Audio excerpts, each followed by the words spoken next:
আমার প্রিয় ও স্নেহের 2025 সালের নতুন বছরের অষ্টম শ্রেণীর ছাত্রছাত্রী বন্ধুরা, আশা করি তোমার সবাই ভালো আছো। আজ আমরা যে বিষয়টি নিয়ে আলোচনা করব, অষ্টম শ্রেণীর ফার্স্ট সামেটিভ অর্থাৎ প্রথম পর্যায়ক্রমিক মূল্যায়নের ইতিহাসের কোশ্চেন পেপার নিয়ে। দেখো, সরাসরি স্ক্রিনে কিন্তু আমরা অষ্টম শ্রেণীর ফার্স্ট সামেটিভ অর্থাৎ প্রথম পর্যায়ক্রমিক মূল্যায়নের ইতিহাসের কোশ্চেন পেপারটা দেখতে পাচ্ছ। ফুল মার্কস তোমাদের রয়েছে 30, আর সময় তোমাদের রয়েছে 1 ঘন্টা। একে থেকে রয়েছে সঠিক উত্তরটি বেছে নিয়ে লেখো যে কোনো 8টি প্রতিটি প্রশ্নের মান 1 করে 1 × 8 = 8। মুঘল সম্রাট ঔরঙ্গজেব মারা যান 1770 খ্রিস্টাব্দে, 1707 খ্রিস্টাব্দে, 1877 খ্রিস্টাব্দে, 1807 খ্রিস্টাব্দে। উত্তর হবে 1707 খ্রিস্টাব্দে। সিরাজউদ্দৌলা কলকাতা আক্রমণ ও দখল করেন 1756 খ্রিস্টাব্দের 20 জুন, 1755 খ্রিস্টাব্দের 20 জুন, 1757 খ্রিস্টাব্দের 21 মে। উত্তর হবে 1756 খ্রিস্টাব্দের 20 জুন। অন্ধকূপ হত্যার প্রচারক হলেন Roger Drake, Akshay Kumar, Holwell, Robert Clive. উত্তর হবে হলওয়েল। শব্দবিলোপ নীতি প্রবর্তক ছিলেন Robert Clive, Hastings, Dalhousie, Bentinck. উত্তর হবে ডালহৌসি।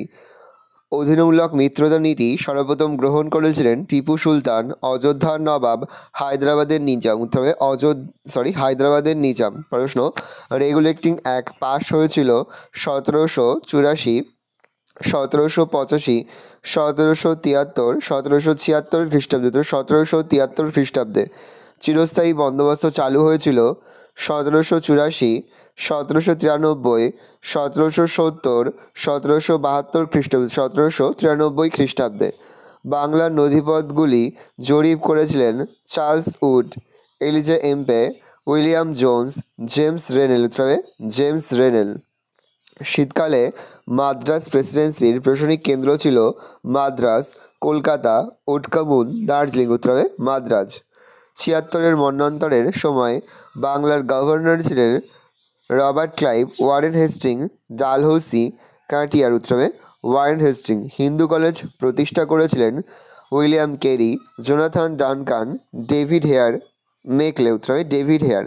শীতকালে মাদ্রাজ প্রেসিডেন্সির রাজধানী ছিল মাদ্রাজ, উটকামুন, মহীশূর, সেন্ট জর্জ। উত্তর হবে উটকামুন। 2 থেকে রয়েছে নিচের প্রশ্নগুলির উত্তর দাও যে কোনো 6টি একটি বাক্যের মধ্যে। প্রশ্নের মান 1 করে 1 × 6 = 6। বাংলার প্রথম স্বাধীন নবাব কে ছিলেন? বাংলার শেষ স্বাধীন নবাব কে ছিলেন? বাংলার প্রথম স্বাধীন নবাব ছিলেন মুর্শিদ কুলি খান। বাংলার শেষ স্বাধীন নবাব ছিলেন সিরাজউদ্দৌলা। আলীনগরের সন্ধি কত খ্রিস্টাব্দে হয়েছিল? আলীনগরের সন্ধি 1757 খ্রিস্টাব্দে হয়েছিল। কত খ্রিস্টাব্দে বেসিনের সন্ধি স্বাক্ষরিত হয়? 1802 খ্রিস্টাব্দে বেসিনের সন্ধি স্বাক্ষরিত হয়। প্রশ্ন, কার শাসনকালে বাংলায় বর্গী আক্রমণ ঘটেছিল? আলীবর্দীর শাসনকালে বাংলায় বর্গী আক্রমণ ঘটেছিল। আজ আমরা যে প্রশ্নগুলি নিয়ে আলোচনা করছি, প্রতিটি প্রশ্নই কিন্তু এবছরের জন্য খুবই গুরুত্বপূর্ণ, সেহেতু প্রতিটি প্রশ্ন উত্তরই তোমাদের খাতায় লিখে তোমরা কিন্তু মুখস্থ করে ফেলবে। পরের প্রশ্ন, বাংলা প্রেসিডেন্সির অপর নাম কি? উত্তর, বাংলা প্রেসিডেন্সির অপর নাম ফোর্ট উইলিয়াম দুর্গ প্রেসিডেন্সি। কোন অ্যাক্ট অনুসারে গভর্নর জেনারেলের পদটি সৃষ্টি করা হয়? রেগুলেটিং অ্যাক্ট অনুসারে গভর্নর জেনারেলের পদটি সৃষ্টি করা হয়। বাংলায় কে ইজারদারি ব্যবস্থা চালু করেন? লর্ড ওয়ারেন হেস্টিং বাংলায় ইজারদারি ব্যবস্থা চালু করেন। কত খ্রিস্টাব্দে এসএসসি সোসাইটি প্রতিষ্ঠিত হয়? 1784 খ্রিস্টাব্দে এসএসসি সোসাইটি প্রতিষ্ঠিত হয়। পলাশির কবে কাদের মধ্যে হয়? 1757 খ্রিস্টাব্দে 23 জুন ইংরেজ ইস্ট ইন্ডিয়া কোম্পানি ও বাংলা নবাব সিরাজউদ্দৌলার মধ্যে পলাশির যুদ্ধ হয়েছিল। শ্রী রঙ্গবোত্তমের সন্ধি কবে কাদের মধ্যে হয়? 1792 খ্রিস্টাব্দে শ্রী রঙ্গবোত্তমের সন্ধি হয়েছিল টিপু সুলতান ও কর্নওয়ালিসের মধ্যে। শ্রী রঙ্গবোত্তমের সন্ধি হয়েছিল। পিটের ভারত শাসন কবে বলবৎ হয়? পিটের ভারত শাসন আইন 1784 খ্রিস্টাব্দের 1 জানুয়ারি বলবৎ হয়। কর্নওয়ালিস কোড কাকে বলে? 1793 খ্রিস্টাব্দে কর্নওয়ালিস কোড চালু হয়। কর্নওয়ালিস আইনগুলিকে সংহত করে যে কোড বা বিধিবদ্ধ আইন চালু করেন তাকে কর্নওয়ালিস কোড বলে। 3 থেকে রয়েছে নিচে যে কোনো 3টি প্রশ্নের উত্তর দাও। 2 থেকে 3টি বাক্যের মধ্যে। প্রশ্নের মান 2 করে 2 × 3 = 6। প্রথম, দস্তক কাকে বলে? ইঙ্গ মহীশূর যুদ্ধ কাকে বলে? 1+1। 1717 খ্রিস্টাব্দে ফারুক শের ইংরেজদের বাৎসরিক 3000 টাকার শুল্কের বিনিময়ে বাংলায় বিনা শুল্কে বাণিজ্যের অধিকার প্রদান করেন। এই অধিকার সম্মিলিত আদেশনামা দস্তক নামে পরিচিত। ইঙ্গ মহীশূর যুদ্ধ 1717 1767 থেকে 1799 খ্রিস্টাব্দের মধ্যে 4টি যুদ্ধ হয় কোম্পানি ও মহীশূরের মধ্যে। সেগুলিকে ইঙ্গ-মহীশূর যুদ্ধ বলা হয়। প্রথম দুটি যুদ্ধ হয়েছিল মহীশূর শাসক হায়দার আলীর সঙ্গে ইংরেজদের, আর শেষ দুটি যুদ্ধ হয়েছিল হায়দার পুত্র টিপু সুলতানের সঙ্গে ইংরেজদের। আলীনগরের সন্ধির শর্তগুলি কী ছিল? 1757 খ্রিস্টাব্দের 9 ফেব্রুয়ারি বাংলার নবাব সিরাজউদ্দৌলা ও ব্রিটিশ ইস্ট ইন্ডিয়া কোম্পানির মধ্যে আলীনগরের সন্ধি স্বাক্ষরিত হয়েছিল। আলীনগরের সন্ধির শর্তানুযায়ী বা শর্ত ঠিক হয় যে, 1. কলকাতায় ইংরেজ কোম্পানি দুর্গ নির্মাণে নবাব বাধা দেবে না। 2. কোম্পানির বিনা শুল্কে বাণিজ্য অধিকার নবাব মেনে নেবে। 3. কলকাতা আক্রমণের ফলে কোম্পানির যে আর্থিক ক্ষয়ক্ষতি হয়েছিল নবাব তার ক্ষতিপূরণ দেবে এবং কোম্পানি কলকাতায় নিজের টাকশাল গঠন এবং নিজ মুদ্রা প্রবর্তনের অধিকার পাবে। পলাশী লুণ্ঠন কাকে বলে? পলাশী যুদ্ধের পর ইংরেজ কোম্পানি বাংলার নতুন নবাব মির্জাফরের কাছ থেকে প্রায় 3 কোটি টাকার সম্পদ আদায় করেছিলেন। এছাড়া কোম্পানির উচ্চপদস্থ কর্মচারী সহ রবার্ট ক্লাইভ মির্জাফরের কাছ থেকে ব্যক্তিগতভাবে প্রচুর সম্পদ পেয়েছিলেন। কোম্পানির তরফে এই অর্থ আত্মসাৎকে বলা হয় পলাশী লুণ্ঠন। ৭৭-এর মন্বন্তর। 18 শতকের মধ্যভাগে বাংলার আর্থসামাজিক ক্ষেত্রে এক নেতিবাচক ঘটনা ঘটেছিল। 76-এর মন্বন্তর। সময়কাল 1770 খ্রিস্টাব্দ তথা টিকালেখ 76-এর মন্বন্তর। 18 শতকের মধ্যভাগে বাংলার আর্থসামাজিক ক্ষেত্রে এক নেতিবাচক ঘটনা ছিল। 76-এর মন্বন্তর। সময়কাল 1770 খ্রিস্টাব্দ তথা 1176 বঙ্গাব্দে বাংলায় 76-এর মন্বন্তর ঘটেছিল। প্রেক্ষাপট 1765 খ্রিস্টাব্দে দেওয়ানি লাভের পর 1772 খ্রিস্টাব্দ পর্যন্ত বাংলায় দ্বৈত শাসন চলেছিল। এই সময়কালে ব্রিটিশ ইস্ট ইন্ডিয়া কোম্পানির একমাত্র লক্ষ্য ছিল যত বেশি সম্ভব রাজস্ব আদায় করা। পরিণতি 76-এর মন্বন্তরের পরিণতি হিসাবে বাংলায় ভয়ানক দুর্ভিক্ষ দেখা দিয়েছিল। ঠিকমতো বর্ষা ও জলসেচের অভাবে কৃষিকাজ নষ্ট হয়েছিল। অভাবের তাড়নায় কৃষকরা গরু, মহিষ, কৃষিযন্ত্রপাতি এমনকি পুত্র কন্যাদেরও বিক্রি করে দিতে বাধ্য হয়। দেওয়ানি লাভ কাকে বলে বা দেওয়ানি লাভ বলতে কী বোঝো? 1765 খ্রিস্টাব্দে মুঘল সম্রাট দ্বিতীয় শাহ আলম ইংরেজ ইস্ট ইন্ডিয়া কোম্পানিকে বার্ষিক 26 লক্ষ টাকা খাজনা প্রদানের শর্তে বাংলা, বিহার, উড়িষ্যার রাজস্ব আদায়ের অধিকার ইংরেজদের দান করেন। নবাবের এই ঘোষণার ফলে বাংলা সুবার দেওয়ানি ইংরেজরা লাভ করেছিল। টিকালেখ উডের প্রতিবেদন 1854 খ্রিস্টাব্দের জুলাই মাসে বোর্ড অফ কন্ট্রোলের সভাপতি চার্লস উড শিক্ষা সংক্রান্ত একটি প্রতিবেদন পেশ করেন, যা উডস ডেসপ্যাচ নামে পরিচিত বা উডের ডেসপ্যাচ নামে পরিচিত। এই উডস প্যাচের মাধ্যমে ঔপনিবেশিক সরকারকে প্রাথমিক থেকে বিদ্যালয় স্তর পর্যন্ত একটি সুগঠিত শিক্ষা কাঠামো গড়ে তোলার পরামর্শ দেওয়া হয়। এই প্রতিবেদনের সুপারিশে কলকাতা, বোম্বাই ও মাদ্রাজে 3টি বিশ্ববিদ্যালয় গড়ে ওঠে। মেকলেমিনেট কি? পিটের আইনে কি বলা হয়েছিল? লর্ড বেন্টিং এর শিক্ষা সচিব লর্ড মেকলে 1835 খ্রিস্টাব্দের 2 ফেব্রুয়ারি এদেশে শিক্ষা সংক্রান্ত একটি সুপারিশ সম্মিলিত প্রতিবেদন সরকারের কাছে পেশ করেন, যা মেকলে মিনিট নামে পরিচিত। প্রাচ্য পাশ্চাত্যবাদী কারা? ভারতে পাশ্চাত্য শিক্ষাদানের রীতিকে কেন্দ্র করে কমিটি অব পাবলিক ইনস্ট্রাকশন 2 দলে ভাগ হয়ে যায়। এক দল প্রাচ্য রীতিতে শিক্ষাদানে মত দেয়, যারা প্রাচ্যবাদী বা ওরিয়েন্টালিস্ট নামে পরিচিত। এদের মধ্যে উল্লেখযোগ্য হলেন এইচ.টি. প্রেন্সেল, কোলব্রুক, উইলসন প্রমুখ। আবার একদল পাশ্চাত্য রীতি মেনে শিক্ষাদানের সপক্ষে মত প্রকাশ করেন। এরা পাশ্চাত্যবাদী বা অ্যাংলিস্ট নামে পরিচিত। এই দলের সমর্থক ছিলেন আলেকজান্ডার ডাফ, সন্ডেস প্রমুখ। 4 দাগে রয়েছে নিচের যে কোনো দুটি প্রশ্নের উত্তর, প্রশ্নের মান 5 করে, 5 গুণ 2 = 10। পলাশী যুদ্ধের কারণ ও ফলাফল আলোচনা করো।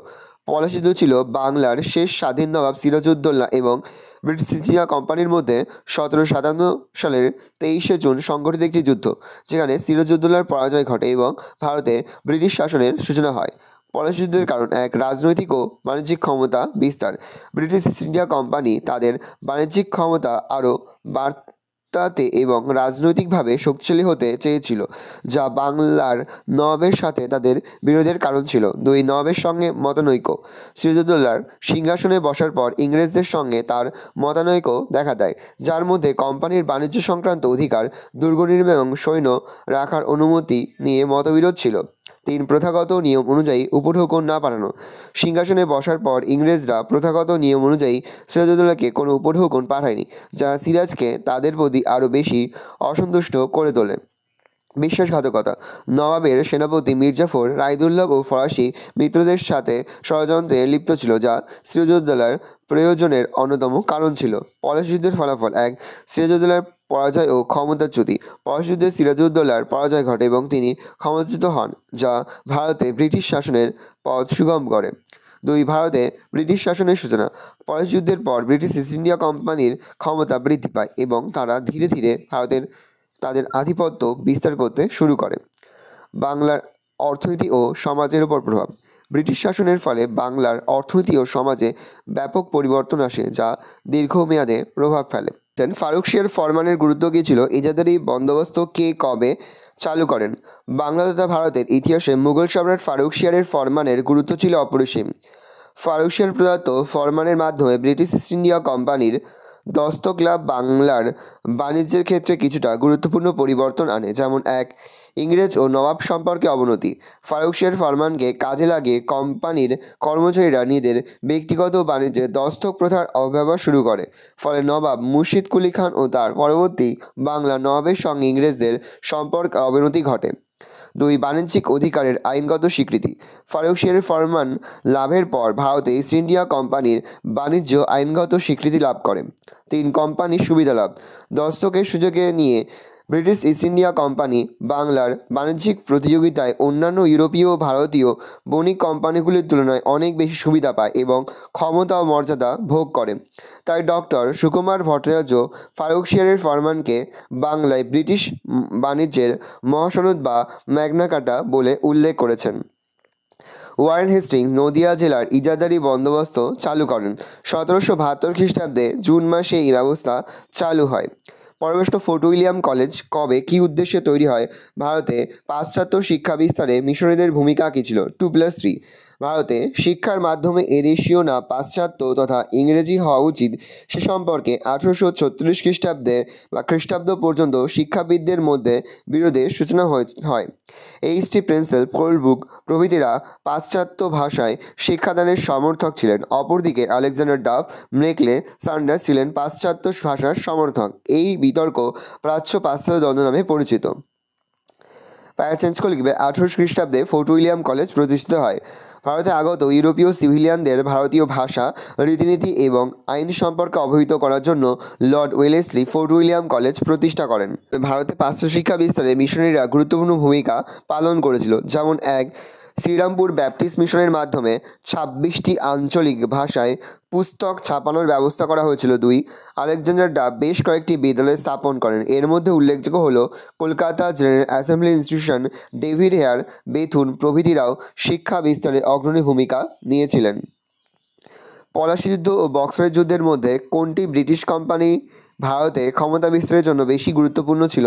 তোমার বক্তব্যের পক্ষে যুক্তি দাও। ভূমিকা: পলাশী যুদ্ধে ব্রিটিশ ইস্ট ইন্ডিয়া কোম্পানি জয়ী হয়ে ভারতে তাদের জয়যাত্রার সূচনা ঘটায়। অপরদিকে বক্সারের যুদ্ধে জয়ী হওয়ার পর এদেশে কোম্পানির রাজনৈতিক আধিপত্য সুপ্রতিষ্ঠিত হয়। পলাশী অপেক্ষা বক্সারের অধিক গুরুত্ব। 1. ভাগ্য নির্ণায়ক যুদ্ধ হিসাবে। পলাশী নয়, বক্সারের যুদ্ধই ছিল ভারতের ইতিহাসের ভাগ্য নির্ণায়ক যুদ্ধ। এই যুদ্ধের ফলাফল যদি ইংরেজদের প্রতিকূলে যেত তাহলে ভারতের ইতিহাস অন্যরকমভাবে লেখা হতো। ঔপনিবেশিক শাসনের দৃঢ়তায়। পলাশী যুদ্ধে জিতে কোম্পানি ভারতের ঔপনিবেশিক শাসনের প্রথম ধাপ অতিক্রম করেছিল, কিন্তু বক্সারের যুদ্ধে জিতে কোম্পানি ঔপনিবেশিক শাসনকে দৃঢ় ভিত্তির ওপর প্রতিষ্ঠা করে। 3. বাংলায় আধিপত্য প্রতিষ্ঠা। পলাশী যুদ্ধে জিতে বাংলায় ইংরেজ কোম্পানির জয়যাত্রার সূচনা ঘটে, কিন্তু বক্সারের যুদ্ধে জয়লাভের পর ব্রিটিশ শক্তিকে বাধা দেওয়ার মতো আর কোনো শাসক রইল না, ফলে বাংলার কোম্পানির আধিপত্য প্রতিষ্ঠার পথ নিষ্কণ্টক হয়। 4. উত্তর ভারতে আধিপত্যের সূচনা। বক্সারের যুদ্ধে জেতার পর কোম্পানি বাংলায় নিজেদের আধিপত্যকে দৃঢ় করে উত্তর ভারতের দিকে নজর দেয়। অযোধ্যার নবাব সুজাউদ্দৌলা কোম্পানির অনুগত শাসকে পরিণত হন এবং নামসর্বস্ব মুঘল বাদশাহ কোম্পানির দয়ার উপর নির্ভরশীল হয়ে পড়েন, ফলে সমগ্র উত্তর ভারত জুড়ে কোম্পানির আধিপত্যের সূচনা ঘটে। 5. আর্থিক লুণ্ঠনের সূচনা। পলাশী যুদ্ধে জয়লাভের পর কোম্পানি বাংলার অর্থনীতিকে নিয়ন্ত্রণের চেষ্টা শুরু করে, কিন্তু বক্সারের যুদ্ধে জয়লাভের পর বাংলার বাণিজ্য অর্থনীতির ওপর ইস্ট ইন্ডিয়া কোম্পানির একচেটিয়া নিয়ন্ত্রণ প্রতিষ্ঠিত হয়। বাংলায় কোম্পানির অবাধ অর্থনৈতিক লুণ্ঠন শুরু হয়। পরের প্রশ্ন: খুবই গুরুত্বপূর্ণ। ভারতে কোম্পানির আমলে পুলিশি ব্যবস্থা সম্পর্কে কী জানা যায় তা লেখো। তার সঙ্গে হচ্ছে পাশ্চাত্য শিক্ষা বিস্তারে উডের ডিসপ্যাচের গুরুত্ব উল্লেখ করো। 3+2। ভূমিকা। ব্রিটিশ ইস্ট ইন্ডিয়া কোম্পানি দেওয়ানি লাভকালে মুঘল আমলের পুলিশ ব্যবস্থায় ফৌজদার ও কোতওয়ালায় চৌকিদারদের অস্তিত্ব ছিল। পুলিশ ব্যবস্থা এক নতুন রূপে গঠনের উদ্যোগ। 1770 খ্রিস্টাব্দে বাংলায় মন্বন্তরের ফলে সামাজিক আইন শৃঙ্খলার অবনতি দেখা দেয়। মুঘল আমলে পুরনো পুলিশি ব্যবস্থাকে নতুন রূপে ঢেলে সাজানোর দরকার হয়। 2 ইংরেজ ম্যাজিস্ট্রেটদের নিয়োগ। পুলিশি ব্যবস্থার আধুনিকরণের ক্ষেত্রে প্রথমেই ফৌজদারের জায়গায় ইংরেজ ম্যাজিস্ট্রেটদের বসানো হয়। থানা ব্যবস্থার প্রবর্তন। কর্নওয়ালিস জেলাগুলি আইন শৃঙ্খলা দেখভালের জন্য পুলিশ থানা ব্যবস্থা চালু করেন। ম্যাজিস্ট্রেটের নিয়ন্ত্রণে প্রতিটি থানায় দারোগাদের দায়িত্ব দেওয়া হয়। 4 দারোগা ব্যবস্থা বিলোপ। দারোগার স্থায়ী জমিদারের সঙ্গে মিলিত হয়ে সাধারণের ওপর অত্যাচার চালাতো বলে পাকাপাকি ভাগে দারোগা ব্যবস্থার বিলোপ ঘটানো হয়। 5 কালেক্টরের দায়িত্ব। গ্রামের দেখভালের দায়িত্ব দেওয়া হয় কালেক্টরের ওপর। আইনের শাসন প্রতিষ্ঠা। পুলিশি ব্যবস্থার মাধ্যমে ব্রিটিশ কোম্পানি আইনের শাসন প্রতিষ্ঠার উদ্যোগ নেয়। এই লক্ষ্যে ব্রিটিশ কোম্পানি পুলিশি ব্যবস্থায় নানারকম সংস্কার চালু করেন। পরের প্রশ্ন, পাশ্চাত্য শিক্ষা বিস্তারে উডের ডিসপ্যাচের গুরুত্ব। উডের সুপারিশ অনুযায়ী প্রথমে কলকাতা, মুম্বাই ও মাদ্রাজে 3টি বিশ্ববিদ্যালয় স্থাপিত হয়। পরে লাহোর, এলাহাবাদেও বিশ্ববিদ্যালয় স্থাপন করা হয়। 2 উচ্চ বিদ্যালয়ের সংখ্যা বাড়ানো হয়। 3 দেশে বিভিন্ন অঞ্চলে অনেকগুলি প্রাথমিক বিদ্যালয় খোলা হয়। 4 সর্বমোট 140টি মধ্য ইংরেজি বিদ্যালয় এবং 79টি উচ্চ ইংরেজি বিদ্যালয়কে সরকারি অনুদান দেওয়া হয়। ভালো করে দেখে নাও, এই রয়েছে টোটাল তোমাদের ফার্স্ট সামারি অর্থাৎ প্রথম পর্যায়ক্রমিক মূল্যায়নের অষ্টম শ্রেণীর ইতিহাসের কোশ্চেন পেপার। ভালো করে কোশ্চেনটা দেখে নাও। আজ আমরা যে প্রশ্ন উত্তরগুলি নিয়ে আলোচনা করলাম, প্রতিটি প্রশ্ন উত্তরই কিন্তু এই বছরের জন্য খুবই গুরুত্বপূর্ণ। সেহেতু প্রতিটি প্রশ্ন উত্তরই তোমাদের খাতায় লিখে তোমরা কিন্তু মুখস্থ করে ফেলবে। আশা করি ভিডিওটা ভালো লেগেছে। ভিডিওটা ভালো লাগলে ভিডিওকে লাইক করে দেবে। আমার চ্যানেল নতুন হওয়া লাল কালার সাবস্ক্রাইব প্রেস করে পাশে বেল আইকনটা প্রেস করে যখন নতুন কোনো ভিডিও আপলোড করি সবার ফার্স্ট প্রশ্ন পেয়ে যাও। আর এই ভিডিওটি তোমার বন্ধু বান্ধব, আত্মীয়স্বজন সবার মধ্যে কিন্তু অনেক শেয়ার করে দেবে। বছর অষ্টম শ্রেণীতে পড়ছে। আমরা কিন্তু ইতিমধ্যে অষ্টম শ্রেণীর প্রতিটি বিষয়ের সিলেবাস, প্রশ্ন এবং নমুনা প্রশ্নপত্র কিন্তু আপলোড করে দিই। এখনও পর্যন্ত সেই ভিডিওগুলো না দেখে থাকো, ভিডিওগুলো কিন্তু তাড়াতাড়ি দেখে নাও। তোমাদের সকলকে জানাই আগাম পরীক্ষার অনেক অনেক শুভেচ্ছা এবং অভিনন্দন। আশা করি সকলের পরীক্ষায় খুব ভালো হবে। ভালো করে দেখে নাও কোশ্চেন পেপারটা।